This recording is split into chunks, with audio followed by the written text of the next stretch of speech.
జంతువుల నుండి ఆహారోత్పత్తి. నిత్య జీవితంలో మనం అనేక రకాల ఆహార పదార్థాలను తింటుంటాం. మన ఆహారం అలవాట్లు వేరువేరుగా ఉంటాయి. కొంతమంది మొక్కల నుండి లభించే ఆహారాన్ని ఇష్టపడితే మరికొంతమంది జంతువుల నుండి లభించే ఆహారాన్ని ఇష్టపడతారు. అంటే వివిధ రకాల ఆహారాలను వివిధ రకాల మనుషులు ఇష్టపడతారని చెప్తున్నారండి. వ్యవసాయంలో మంచి ఉత్పత్తులు సాధించడానికి రైతులు వివిధ రకాల యాజమాన్య పద్ధతులు అవలంబిస్తారు.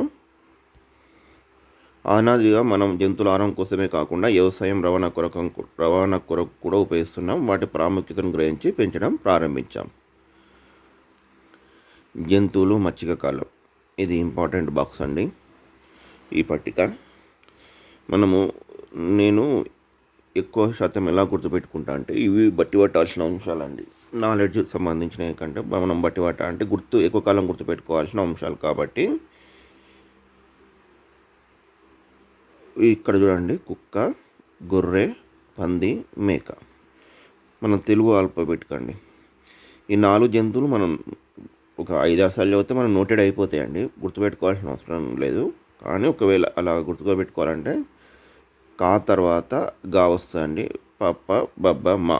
ఓకేనా? అంటే ఆల్ఫాబెటికల్ ఆర్డర్లో ఉండాలండి. ఓకేనా? అన్ని 2 అక్షరాలే ఆల్ఫాబెటికల్ ఆర్డర్లో వస్తున్నాయండి. కుక్క, గొర్రె, పంది, మేక. ఈ విధంగా గుర్తుపెట్టుకున్న తర్వాత ఇక్కడ 30,000, ఇది 11,000. కుక్క, గొర్రెకు 2 ఫస్ట్ రెండింటి వారికి నుండి వచ్చినాయండి. పంది, మేకకు 8, 9. ఇది ఈజీగా గుర్తుకుంటుందండి మీకు. ఓకేనండి? ఈ విధంగా గుర్తుపెట్టుకోర్రి, సింపుల్గా అయిపోతుందండి. నేను ఒకసారి మళ్ళీసారి చెప్తానండి. కుక్క క్రీస్తు పూర్వం 30,000 నుండి 7,000 సంవత్సరాల వరకు అండి.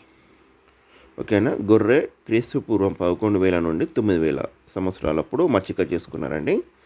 క్రీస్తు పూర్వం 9,000లో పందిని మచ్చిక చేసుకున్నారండి. మేకను 8,000. మేక చివర, కుక్క ముందండి, గొర్రె, పంది మధ్యలో. ఓకేనా? దీని కోడ్ 7998. ఇటు 7 వేయండి. 7 తర్వాత ఏమొస్తుందండి? 8. మధ్యలో 2 9 వేయండి, అయిపోతుందండి. ఓకేనా? కుక్కకు 7, తర్వాత గొర్రెకు 9, తర్వాత పందికి 9, మేకకు 8. థౌజండ్స్ అండి ఇవన్నీ. 1000 గుర్తుపెట్టుకోండి. మీరు గుర్తుపెట్టుకోవాల్సింది 11,000 మాత్రం ఖచ్చితంగా గుర్తుపెట్టుకోవాలి. ఓకేనండి? ఆహారాన్ని అందజేయడం, వసతిని కల్పించడం, రక్షణ కల్పించడం, జంతువుల ప్రజననం వంటి అంశాలను అమలు చేయడాన్ని పశుపోషణ అంటారండి. ఓకేనండి? నిర్వచనం అండి. పశుపోషణ అంటే ఏంటండి?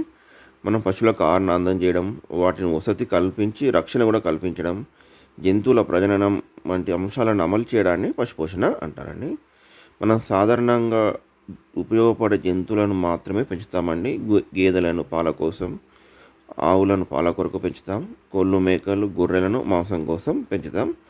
మేకలు, గొర్రెలను కొందరు పాల కోసం కూడా పెంచుతారండి. ఎద్దులు, దున్నపోతులు, గుర్రం, గాడిదలు వ్యవసాయం మరియు రవాణా కొరకు పెంచుతుంటాం. జంతువుల పెంపకంలో ఆహార ఉత్పత్తి ప్రధాన ఉద్దేశంగా ఉంటుంది. మన శరీరానికి అవసరమైన పోషకాలను మొక్కలను మాత్రమే తినడం ద్వారా పొందలేమండి. కొన్ని ప్రోటీన్స్ కోసం జంతువులపైన ఆధారపడాలండి. మొక్కల నుండి లభించే ఆహార పదార్థాలు మాత్రమే మన అవసరాలు తీర్చడానికి సరిపోవు. కాబట్టి జంతువుల నుండి కూడా మనకు ఆహారం అవసరం అవుతుందండి. మన దేశంలో జంతువుల నుండి మనకు లభించే ఆహార పదార్థాలను కూడా వ్యవసాయానికి ఉన్నంత ప్రాధాన్యత ఉందండి. ఓకేనండి? అర్థమైందండి? అంటే జంతువుల నుండి లభించే ఆహార పదార్థాలకు వ్యవసాయంకి ఎంత ఇంపార్టెంటో ఆ ఆహార పదార్థాలకు కూడా అంత ఇంపార్టెంట్ ఉందండి. వ్యవసాయ భూములు ఉన్నవారు సాధారణంగా పశువులను, ఇతర జంతువులను పెంచుతారు. మన దేశంలో పశుపోషణ వ్యవసాయంలో అంతర్భాగంగా ఉంది. ఈ 2 పరస్పర సంబంధాన్ని కలిగిన అంశాలుగా ఉంటాయి.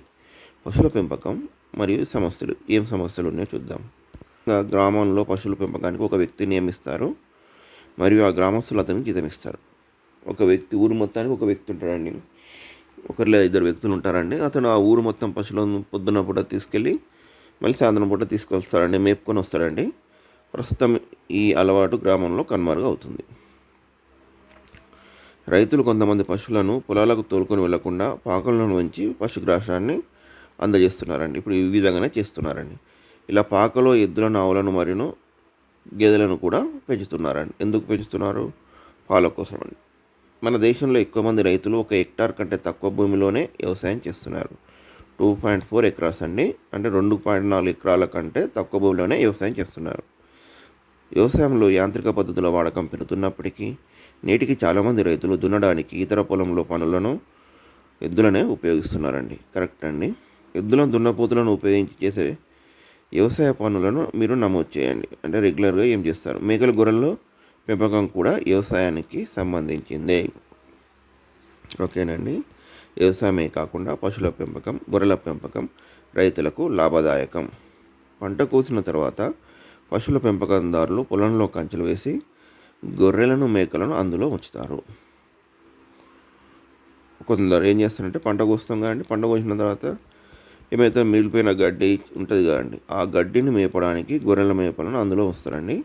వ్యవసాయదారుని పంటలకు ఈ పద్ధతి ఎలా ఉపయోగపడుతుందో ఆలోచించాలి. ఎందుకు?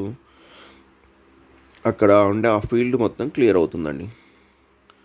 పశువుల ఆరోగ్యం మరియు వ్యాధులు. పశుపోషణలో పశువుల ఆరోగ్యం విషయంలో జాగ్రత్తలు తీసుకోవాల్సిన అవసరం ఎంతైనా ఉందండి. చాలా సందర్భంలో పశువుల పాకలు, పశుగ్రాసం, పేడ, మూత్రం మొదలైన వాటి వలన అపరిశుభ్రంగా మారుతూ ఉంటాయి. ఈ వ్యర్థ పదార్థాలను షెడ్ నుంచి దూరంగా పారవేయాలండి. పశువుల శరీరంపై పేర్లు, గోమర్లు పెరగకుండా జాగ్రత్త వహించాలండి. ఆవులు మరియు గేదెల వంటి పశువుల్లో గాలికుంటు సర్వసాధారణంగా ప్రబలుతుంటుంది. ఆవులు మరియు గేదెల వంటి పశువుల్లో గాలికుంటు వ్యాధి వస్తుందని ఇంపార్టెంట్ పాయింట్ అండి. ఫుట్ అండ్ మౌత్ డిసీజ్ ఆవులు, గేదెల్లో వస్తుందండి. నట్టలు, ఎలుక ఫాముల వ్యాధితో గొర్రెలు, మేకలు బాధపడుతుంటాయి. ఓకేనండి. ఆవులు, గేదెల్లో గాలికుంటు వ్యాధి అండి. గొర్రెలు, మేకలేమో ఎలిక పాముల వ్యాధితో బాధపడుతుంటాయి, నట్టలతో బాధపడుతుంటాయండి. కొన్ని పరాన్నజీవులు పశువుల కాలేయం, పేగులను నాశనం చేస్తాయి. ఓకే, పశువుల్లో కాలేయం, పేగులను కొన్ని పరాన్నజీవులు నాశనం చేస్తాయి. అడగవచ్చు, కాలేయం, పేగులను నాశనం చేసేది ఏంటి? వైరస్, బ్యాక్టీరియా, పరాన్నజీవులు ఇలా ఇవ్వచ్చండి. పరాన్నజీవులు అండి, గుర్తుపెట్టుకోండి. పరాన్నజీవుల వల్ల పశువుల ఏ భాగాలు, శరీర భాగాలు నాశనం అవుతాయి? కాలేయం, పేగులు. ఇంపార్టెంట్ పాయింట్ అండి. వైరస్, బ్యాక్టీరియా వల్ల వచ్చే వ్యాధుల వల్ల పాల ఉత్పత్తి తగ్గుతుంది. వైరస్, బ్యాక్టీరియా వల్ల పశువులకు వస్తే ఏమవుతుందండి? పాల ఉత్పత్తి తగ్గిపోతుంది. వర్షాకాలంలో పశువులు దోమకాటుతో బాధపడుతుంటాయి. దోమతెరలు ఉపయోగించి దోమకాటును నివారించాలండి. వర్షాకాలంలో అండి దోమకాటు. పశువుల వ్యాధులు, పశువులకు వచ్చే వ్యాధులు న్యాయం చేస్తారు మరియు వ్యాధులు రాకుండా తీసుకోవాల్సిన జాగ్రత్తలను పెంపకందారులకు వివరిస్తారు. పశువుల పెంపకదారులకు వివరిస్తారండి. మీ ప్రాంతంలోని పశు వైద్యశాల, అక్కడ పనిచేసేవారు వారు చేసే పనులపై ఒక నివేదికను తయారు చేయాలని బుక్లో ఇచ్చారండి. పాల ఉత్పత్తి.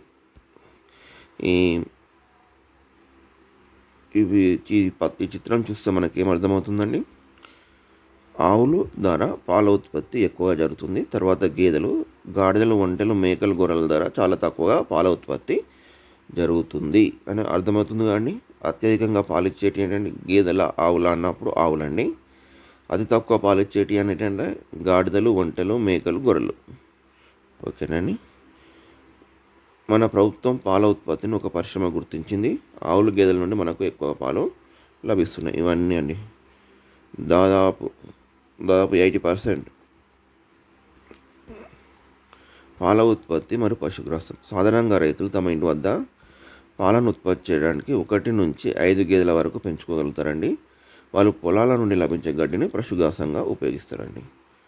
పాల ఉత్పత్తి అంతర్జాతీయ పోలిక అండి. దీన్ని బట్టి పరిశీలిస్తే ఇజ్రాయెల్ అత్యధికంగా పాల ఉత్పత్తి సాధిస్తుందండి, గుర్తుపెట్టుకోరి. ఇండియా అతి తక్కువ అండి. పాల ఉత్పత్తి అత్యధికంగా ఉత్పత్తి చేసేది ఏంటంటే ఇజ్రాయెల్. ప్రపంచవ్యాప్తంగా ఇండియా తక్కువ పాలను ఉత్పత్తి చేస్తుంది. ఇది ఇంపార్టెంట్ పాయింట్స్ అండి, గుర్తుపెట్టుకోర్రి. Israel, India. ఒకవేళ తర్వాత ఇంకో దేశము అంటే USA, Japan. United states of America, Japan.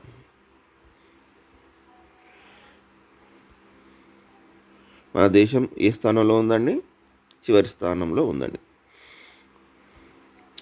విదేశీ మరియు సంకర జాతులు. ఇవి పేర్లు గుర్తుపెట్టుకోవాలండి.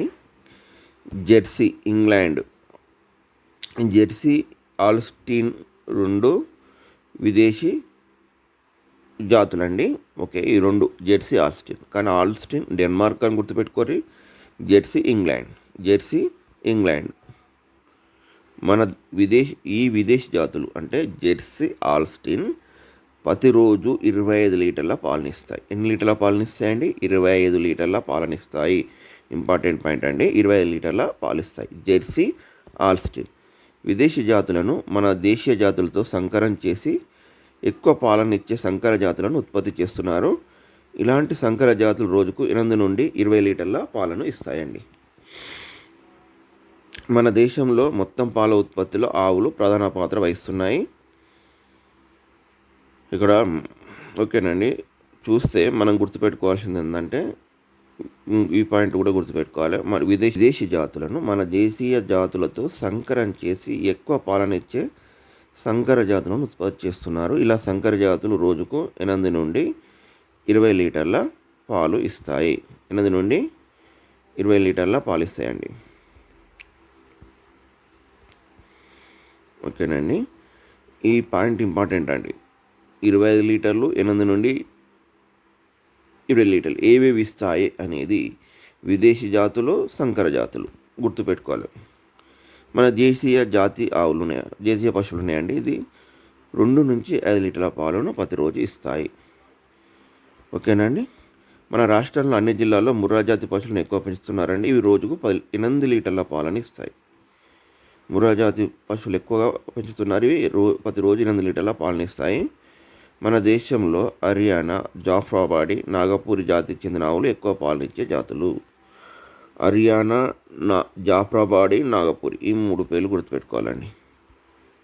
హర్యానా, జాఫ్రాబాడీ, నాగపూరి. హర్యానా, జాఫ్రాబాడీ, నాగపూరి ఈ జాతికి చెందిన ఆవులు ఎక్కువ పాలనిచ్చే జాతులండి. మళ్ళీసారి చూద్దామండి, ఇంపార్టెంట్ కాబట్టి ఇది. విదేశీ జాతులైన జెర్సీ ఆల్స్టీన్ 25 లీటర్ల పాలు ఇస్తాయండి ప్రతిరోజు. మన స్వదేశీ జాతులను అంటే దేశీయ జాతులను విదేశీ జాతులతో సంకలనం చేయడం వల్ల ఏర్పడిన సంకర జాతులు ఎన్ని ఇస్తాయండి పాలు? రోజుకు 8 నుండి 20 లీటర్ల పాలు ఇస్తాయండి. ఓకేనా, మన దేశీయ జాతులు, స్వదేశీ జాతులు ఎన్ని ఇస్తాయండి? రోజుకు 2 నుంచి 5 లీటర్ల పాలు ఇస్తాయండి. ఇవి ఇంపార్టెంట్ పాయింట్స్ అండి. మళ్ళీ హర్యానా, జాఫ్రాబాడీ, నాగపూరి మన దేశంలో ఎక్కువ పాలనిచ్చే జాతులు. అవి ఎందుకు అనేది కూడా గుర్తుపెట్టుకోవాలి. హర్యానా, జాఫ్రాబాడీ, నాగపూరి. అలానే ముర్రా జాతి పశువులు ఎక్కువగా పెంచుతున్నారు. ఈ ప్రతిరోజు 8 లీటర్ల పాలు ఇస్తాయి. ఇది కూడా ఇంపార్టెంటేనండి. మన దేశంలోని మొత్తం ఉత్పత్తి అయ్యే పాలలో 60% పాలను జున్ను, కోవా, నెయ్యి, పెరుగు, పాలపొడి మరియు ఇతర పాల ఉత్పత్తులు తయారు చేయడానికి వాడుతున్నారు. మన రాష్ట్రంలో ప్రభుత్వ, ప్రైవేట్ రంగంలో చాలా పాల ఉత్పత్తి కేంద్రాలు ఉన్నాయి. మీ రైతులు ఇంటి వద్ద నుంచి పాల సేకరణ చేసి ప్యాకేజింగ్ చేసి నిల్వ చేస్తారు. ప్యాకెట్లలో భద్రపరిచి రవాణా చేస్తారండి. ఈ 60% పాల ఉత్పత్తుల కోసం వాడుతున్నారని గుర్తుపెట్టుకోరు. పాల సేకరణ మరియు శీతలీకరణ అండి. మన రాష్ట్రంలో ప్రభుత్వ పాల సేకరణ మరియు శీతలీకరణ కేంద్రాలు ఉన్నాయండి. ప్యాచరైజేషన్ గురించి చూద్దామండి. నేను ఇది డైరెక్ట్ పేస్ట్ చేశానండి, ఎందుకంటే ఇంకొక చిన్న విషయం చెప్పాలండి. పాలలో రోగకారక సూక్ష్మజీవులను నాశనం చేయడాన్ని ప్యాచరైజేషన్ అంటారు. ఈ పద్ధతిలో పాలను 63 డిగ్రీల సెంటీగ్రేడ్ వద్ద 145 డిగ్రీల ఫారెన్హీట్, ఈ 2 పదాలు గుర్తుపెట్టుకోండి. 63 డిగ్రీల సెంటీగ్రేడ్, 145 డిగ్రీల ఫారెన్హీట్ల వద్ద 30 నిమిషాల పాటు వేడి చేస్తారు. తర్వాత పాలను 10 డిగ్రీల సెంటీగ్రేడ్ కంటే తక్కువ ఉష్ణోగ్రత వెంటనే చల్లబరిచి నిల్వ చేస్తారు. ఈ పద్ధతిని పాల శీతలీకరణ కేంద్రాల్లో ఉపయోగిస్తారు. పాల శీతలీకరణ కేంద్రాలలో ఇట్లా ఉపయోగిస్తారండి. ఏ సెంటీగ్రేడ్స్ ఉపయోగిస్తారు అనేది ఇంపార్టెంట్ అండి. పాల శీతలీకరణ కేంద్రాలలో 63 డిగ్రీల సెంటీగ్రేడ్ వద్ద అంటే 145 డిగ్రీల ఫారెన్హీట్ వద్ద 30 నిమిషాల పాటు వేడి చేసి తర్వాత పాలను 10 డిగ్రీల సెంటీగ్రేడ్ కంటే తక్కువ ఉష్ణోగ్రత వెంటనే చల్లబరిచి నిల్వ చేస్తారు. ఓకేనండి. నెక్స్ట్ మనకు సూక్ష్మజీవుల ప్రపంచం 2 అనే లెసన్లో ప్యాచరైజేషన్ మరొక నిల్వ చేసే విధానం. బజార్లో అమ్మే పాల ప్యాకెట్ల పైన ప్యాచరైజ్డ్ మిల్క్ అని రాసి ఉండడాన్ని మీరు చదివి ఉంటారు. అంటే ప్యాచరైజ్డ్ ఎక్కడ చేస్తారండి? పాల శీతలీకరణ కేంద్రాలనే చేస్తారు కదండి. ఓకేనా. ఈ విధానంలో సేకరించిన పాలను 72 డిగ్రీల సెంటీగ్రేడ్ వరకు, ఇక్కడ 72 డిగ్రీల సెంటీగ్రేడ్ వరకు 15 నుండి 30 నిమిషాల పాటు వేరు చేస్తారు. ఇందులో అందాజ ఇచ్చారండి, 72 డిగ్రీల సెంటీగ్రేడ్ వరకు అన్నాడు. కన్ఫామ్గా 72 డిగ్రీల సెంటీగ్రేడ్ అనలేదండి. 15 నుండి 30 నిమిషాల పాటు వెయిట్ చేస్తారు. ఇది కూడా దాదాపుగా అని చెప్పారండి. 15 నుండి 30 నిమిషాల డిగ్రీల పాటు వెయిట్ చేస్తారు, తర్వాత చల్లార్చి నిల్వ చేస్తారు. ఈ విధంగా చేయడం వల్ల చాలా మటుకు సూక్ష్మజీవులు పెరగకుండా నిరించబడతాయి. లూయిజ్ పాస్చర్ కనుక్కునే ఈ పద్ధతిని ప్యాచరైజేషన్ అంటారు. ఓకేనండి. ఒకటే బుక్లా ఒకటే క్లాస్లా ఈ 2 రకాల సెంటీగ్రేడ్స్ ఇచ్చారండి. ఇది దాదాపు కరెక్ట్ అండి. దీనిని నేర్చుకోరి, దీనిని గుర్తుపెట్టుకోరి, రెండుని గుర్తుపెట్టుకోరి, రెండింటిని నేర్చుకోరి. ఇది ఆప్షన్లో ఇది ఇస్తే ఇది రైటు, ఇది ఆప్షన్లో ఇది ఇస్తే రైటు. 2 ఇచ్చారనుకో 2 రైటేనండి. బుక్ వాళ్ళు ఇచ్చారు 72 డిగ్రీల సెంటీగ్రేడ్ వరకు 15 నుంచి 30 నిమిషాల పాటు వెయిట్ చేస్తారు. 63 సెంటీగ్రేడ్ల వద్ద 30 నిమిషాల పాటు వెయిట్ చేస్తారు. ఈ 2 కరెక్టేనండి. ఏ ఆప్షన్ ఇచ్చినా పెట్టండి కరెక్టే యాజ్ పర్ టెక్స్ట్ బుక్ ప్రకారం. ఓకేనండి. ఒక్కటి ఇస్తే మాత్రం రెండిట్లో ఏదో ఒకటి ఇచ్చినా రైటేనండి. 2 ఇచ్చినప్పుడు 2 రైటే. ఇప్పుడు మనం అది ఏ తప్పు ఏది రైట్ అని మనం చెప్పలేమండి. యాజ్ పర్ టెక్స్ట్ బుక్ ప్రకారం ఫాలో అవుదామండి. పాల ఉత్పత్తులు గణాంకాలు. భారతదేశంలో అత్యధికంగా పాలు ఉత్పత్తి చేసే రాష్ట్రం ఉత్తరప్రదేశ్. ఇంపార్టెంట్ పాయింట్ అండి. భారతదేశంలో అత్యధిక పాలు ఉత్పత్తి చేసే రాష్ట్రం ఉత్తరప్రదేశ్. మన రాష్ట్రంలో కూడా అధిక పాలు ఉత్పత్తి కొరకు అనేక చర్యలు చేపట్టబడ్డాయి. ఈ గ్రాఫ్ను పరిశీలించండి. జనవరి నెలలో ఉత్పత్తి అండి 10, 20, 30, 40, 50, 60. అది సేమ్ లీటర్లు ఇచ్చారా టన్నులు ఇచ్చారా మనకు తెలియదండి. అత్యధికంగా 60 తెచ్చింది కదండి నవంబర్లో అండి, 60 యూనిట్లు ఉందండి. తర్వాత అక్టోబర్ డిసెంబర్లో ఉందండి 50 యూనిట్లు. అక్టోబర్ డిసెంబర్లో ఉంది. ఇది గుర్తుపెట్టుకోర్రి. కొన్ని నెలల్లో పాల ఉత్పత్తి మనం పోల్చినప్పుడు కొన్ని నెలల్లో అధికంగా ఉంటుందండి. ఏ నెలల్లో అధికంగా ఉంటుందండి? అక్టోబర్, నవంబర్, డిసెంబర్లో అధికంగా ఉంది పటం ప్రకారం. ఈ గ్రాఫ్ ప్రకారం నవంబర్ నెలలో పాల ఉత్పత్తి గరిష్టంగా 60 యూనిట్లు ఉన్నదండి. ఈ పాయింట్ ఇంపార్టెంట్. ఓకేనండి. అత్యధికంగా పాల ఉత్పత్తి ఏ నెలలో జరుగుతుంది? నవంబర్. అత్యధికంగా పాల ఉత్పత్తి ఏ నెలలలో జరుగుతుంది అన్నప్పుడు అక్టోబర్, నవంబర్, డిసెంబర్ అని గుర్తుపెట్టుకోరు. నెక్స్ట్ ప్రొఫెసర్ జేకే కురియన్ గురించి చెప్పుకుందామని. ప్రొఫెసర్ జేకే కురియన్ భారతదేశ శ్వేత విప్లవ పితామహుడు. శ్వేత విప్లవ పితామహుడు ఎవరండి? Professor JK Kurian. JK Kurian భారతదేశంలో ప్రజల అవసరాలను తీర్చే విధంగా పాల ఉత్పత్తి కొరకు కోఆపరేటివ్ సొసైటీల ద్వారా ఆయన శ్రమించారు. పాల ఉత్పత్తికి దేని ద్వారా స్వీకరించారండి? కోఆపరేటివ్ సొసైటీలు. ఆవులు, గేదెలు, సంకర జాతిని ఉత్పత్తి చేయడంలో ఆధునిక పద్ధతులను ప్రతిపాదించాడు. అదేవిధంగా పశువుల ఆరోగ్యం, పాల సేకరణ, పరిరక్షణలో అనుసరించవలసిన అనేక ఆధునిక పద్ధతులను ప్రతిపాదించాడు. అన్ని ఇంపార్టెంట్ అండి. శ్వేత విప్లవం ఆపరేషన్ ఫ్లడ్ అన్న పథకం ద్వారా పాల ఉత్పత్తిలో గణనీయమైన ప్రగతిని సాధించాము మనం. ఎందుకు? ప్రొఫెసర్ జేకే కురియన్, శ్వేత విప్లవం పితామహుడైన జేకే కురియన్ వల్ల. కోఆపరేటివ్ సొసైటీల ద్వారా ఆయన శ్రమించారు. ఈ పాయింట్ అయితే గుర్తుపెట్టుకోర్రి జేకే కురియన్ గురించి. ఆపరేషన్ ఫ్లడ్, శ్వేత విప్లవం. పశుగ్రాసం మరియు పెట్టుబడి. పశుపోషణలో 60 నుండి 70% పెట్టుబడి పశుగ్రాసం, పశువుల దాణా కోసమే ఖర్చు పెట్టవలసి వస్తుందండి. పెట్టుబడి ఎంత అండి? 60 నుండి 70%. ప్రధానంగా 2 అవసరాల కోసం పశువులను మనం ఆహారం అందించడం అవసరం. మొదటి ఆరోగ్యంగా ఉంచడం, రెండవది ప్రత్యుత్పత్తి. మొదటి ఆరోగ్యంగా వంతంగా ఉంచడం, రెండవది ప్రత్యుత్పత్తి. పశువులకు పచ్చిగడ్డి, ఎండుగడ్డి, వేరుశనగ వంటి నూనె గింజల చెక్క తౌడు మొదలైన ఆహారంగా ఇస్తారు. పచ్చుగడ్డి, ఎండుగడ్డి ఇస్తారండి. తౌడు గడ్డి ఇస్తారు, మనకు తెలుసు. వేరుశనగ వంటి నూనె గింజల చెక్క కూడా ఇస్తారు. ఈ రకమైన పోషక పదార్థాలను పాల ఉత్పత్తిని పెంచడానికి ఉపయోగపడతాయి. మీకు తెలుసా? కల్తీ పాలండి. ప్రస్తుతం కల్తీ పాలు మార్కెట్లో అమ్ముతున్నారు. యూరియా, పిండి, ఇతర పదార్థాలను ఉపయోగించి కల్తీ పాలను తయారు చేసి ప్యాకెట్లలో నేరుగా మార్కెట్లోకి పంపించేస్తున్నారు. కల్తీ పాలల్లో ఏ పదార్థాలు ఉంటాయి అనేది ఇంపార్టెంట్ అండి. యూరియా, పిండి, ఇతర పదార్థాలు అన్నారు కాబట్టి ఓకే. యూరియా పిండితో మరి ఇతర పదార్థాలతో కల్తీ పాలను తయారు చేస్తారు. పాల ఉత్పత్తి మరియు పోషకాలు. పశువులు ఈనినప్పటి నుండి పాలిస్తాయండి. ఈనిన 2-3 రోజుల తర్వాత పాలను మానవ ఉపయోగాల కోసం సేకరించవచ్చండి. ఆ తర్వాత ఆవు దాదాపు 10 నెలల వరకు పాలను ఇస్తుంది. ఓకేనండి. ఇవి 2 ఇంపార్టెంట్ పాయింట్స్ అండి. ఈనిన 2-3 రోజుల తర్వాత పాలను మానవ ఉపయోగం కోసం సేకరించవచ్చు. అంటే పాలు ఈనినప్పటి నుండి పాలిస్తాయి, కానీ మానవ ఉపయోగం నుంచి ఎప్పటి నుండి అండి? 2-3 రోజులు. ఎన్ని నెలల వరకు ఇస్తాయి? దాదాపుగా 10 నెలల వరకు ఇస్తాయి. పాలల్లో క్రొవ్వులు, ప్రోటీన్లు, పిండి పదార్థాలు, ఖనిజ లవణాలు, విటమిన్లు, ముఖ్యంగా ఏడిఈ విటమిన్లు ఏముంటాయండి? ఏడిఈ, ఏబిసి, బీసీ నీటిలో కరిగే విటమిన్లను తీసేశారండి. ఏబిసిడిలో బీసీలను తీసేశారు. ఏడిఈ పాలలో కొవ్వులు, ప్రోటీన్లు, పిండి పదార్థాలు, ఖనిజ లవణాలు, విటమిన్లు, ముఖ్యంగా ఏడిఈ ఉంటాయి. ప్రస్తుతం పాల ఉత్పత్తిని పెంచడానికి పశువుల పెంపకందారులు, డైరీ రైతులు పశువులకు హార్మోన్లు ఇంజక్షన్లు ఇస్తున్నారండి. Important point. ఏమి ఇస్తున్నారండి? హార్మోన్ ఇంజక్షన్లు.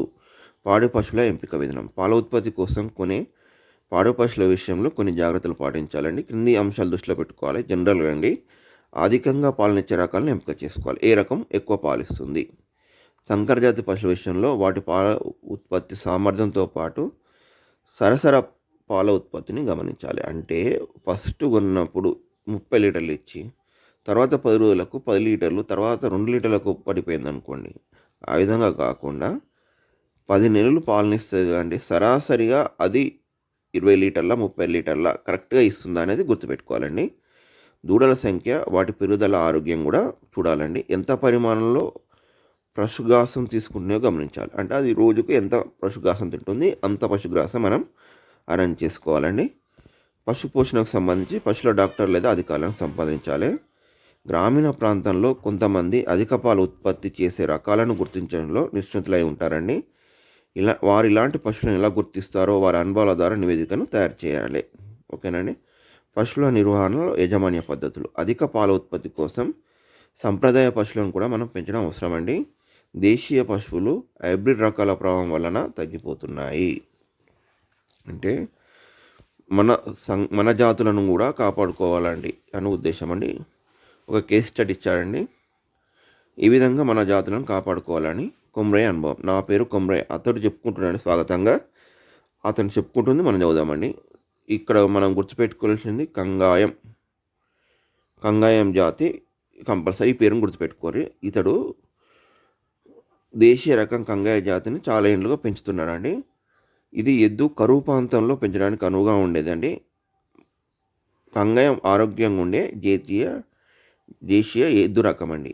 ఈ ఎద్దుకు ఎలా ఉంటుంది, కంగాయం ఎలా ఉంటుంది అనేది ఇంపార్టెంట్ అండి. చిన్న కొమ్ములు ఉంటుండని, పెద్దగా ఉండే తుంటి ఎముక, మూపురం ఉంటాయి. పెద్దగా ఉండే తుంటి ఎముక ఉంటుంది, మూపురం ఉంటుంది, చిన్న కొమ్ములు ఉంటాయండి. ఓకేనా? ఇటువంటి లక్షణాలను కోడలను ఎంపిక చేసి బాగా పెంచి ఎద్దులను తయారు చేస్తారండి. కోడలు అంటే ఏంటండి? చిన్న ఏజ్ ఉన్న వాటిని కోడలు అంటారండి.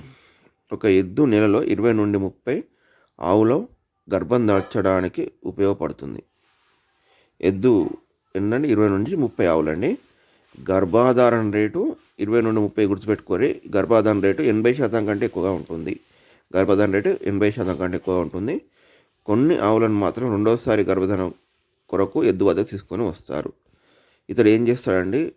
వచ్చిన 10 సారి 300 రూపాయలు తీసుకుంటాడు. ఇతని దగ్గర 3 ఆవులు కూడా ఉన్నాయండి. ఈ 3 ఆవులు ఏం చేస్తాయండి? ప్రతి ఒక్కటి 20 లీటర్ల వరకు పాలన ఇస్తాయండి. ఓకేనండి. ఇవన్నీ పాయింట్స్ అండి. తర్వాత చాలా కొద్ది మంది మాత్రమే ఇప్పుడు ప్రస్తుతము ఏమైందండి? హైబ్రిడ్ రకాలు రావడం వల్ల, సంకర జాతి రకాలు రావడం వల్ల ఇతని దగ్గరికి ఆవులు తీసుకొచ్చిన వాళ్ళ సంఖ్య తగ్గిపోయిందండి. దీనివల్ల అతనికి ఆదాయం కూడా తగ్గిపోయిందండి. ఓకేనా. ఇందులో గుర్తుపెట్టుకోవాల్సింది కంగాయం స్వదేశీ అంటే దేశీయ రకం దీని కొమ్ములు చిన్నగా ఉంటాయి. మూపురము అండ్ తుంటి ఎముక పెద్దగా ఉంటుంది. 20-30 ఆవులకు గర్భధారణ జరుగుతుందండి ఒక నెలలో. ఇది 80% వరకు ఉంటుందండి గర్భధారణ. ఇతడు $300 తీసుకుంటాడు. ఇతని దగ్గర 3 ఆవులు ఉన్నాయి. 20 లీటర్ పాలు ఇస్తాయండి. ఓకేనండి. మీకు తెలుసా, ఇది కూడా ఇంపార్టెంట్ పాయింట్ అండి. ఒడిశాలోని చిలకా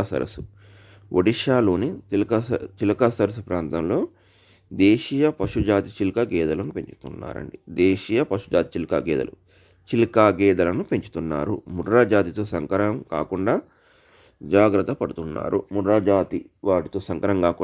పడుతున్నారండి. చిలుకా సరస్సులో రాత్రి సమయంలో మాత్రమే ఈ గేదెలను మేత వేస్తాయి. చిలుక సరస్సులో రాత్రి సమయంలో మాత్రమే ఈ గేదెలు మేత వేస్తాయండి. ఎప్పుడు మేస్తాయండి? రాత్రి సమయం అని గుర్తుపెట్టుకోండి.